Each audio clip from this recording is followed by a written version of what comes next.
How to change country on eFootball? Let's begin with the video. To begin with, tap on Extra from the home screen.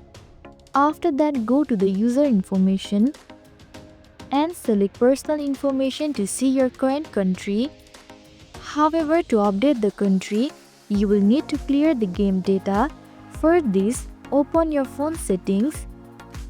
Then scroll down and tap on Apps.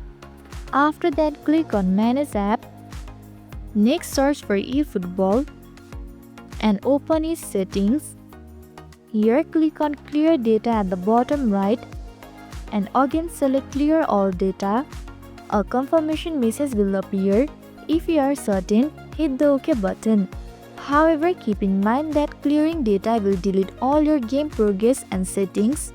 Once the data is cleared, reopen the eFootball app. Lastly, select your language. Then you can choose the country you want to switch to. Finally, hit the confirm button. As you can see, your country has been successfully updated. By following this step, you can change your country in eFootball.